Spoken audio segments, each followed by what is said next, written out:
science is not about blind faith. And if you're a scientist in search of intelligent life beyond Earth, you cannot simply assume that Radio ET is on the air out there trying to reach out and touch you.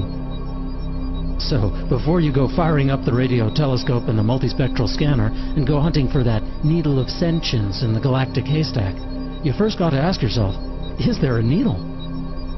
In other words, you really ought to try and figure the odds of extraterrestrial intelligence.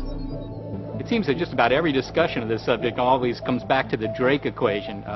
This was actually the agenda for the first scientific meeting that was held on the subject of searching for extraterrestrial intelligence in 1961, and Frank Drake was leading that discussion, and he thought of this equation to sort of organize the discussion.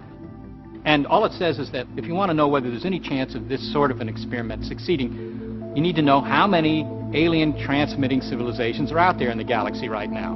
We arrive at that number by making use of the information we have about the evolution of our galaxy. And that number is clearly equal to this whole series of factors. It's actually quite simple in its own complicated way. Our star, the birth rate of stars, gives you the size of the haystack you're searching, about 100 billion stars wide. Multiply that by the fraction of stars that you think have planets. Multiply that by the fraction of those planets that you think can support life.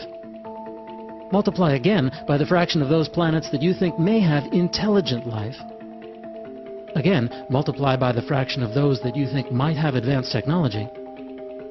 And finally, multiply by the number of years that you think their technology stays on the air. There's this product of factors, and it still uses the basis for a discussion of SETI today. We know the factors a little bit better than we did then. We know things like what fraction of stars have planets somewhat better than we used to, and we even have a better idea about, well, what fraction of good planets that might have liquid water, what fraction of those would ever cook up life? We're beginning to think that life is probably a fairly common phenomenon. What we don't know are things like, well, just because you have life, do you develop intelligent life? Maybe intelligence is very rare. Or, what fraction of those actually stay on the air for a long time with their transmitters switched to on? After 4 decades of science, Frank Drake believes the equation lays pretty good odds in favor of success. When we've completed this multiplication, we then in fact have this thing we were after in the first place, which is the number of civilizations. And if we put all this together, you will get 50,000 civilizations in our galaxy. A big number. And of course that's very exciting to us, and it tells us some of these numbers can be quite a bit smaller, and there's still a lot of civilizations to be found. And this is what motivates us and justifies searching for other civilizations. But it also says the search is not easy.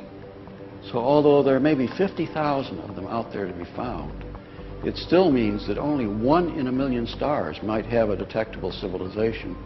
And furthermore, the nearest ones are still typically 1,000 light years away. Basically, the Drake equation is on very firm ground. When you start with 100 billion stars in our galaxy, someone out there, somewhere, has got to be kicking around and evolving and developing on other planets.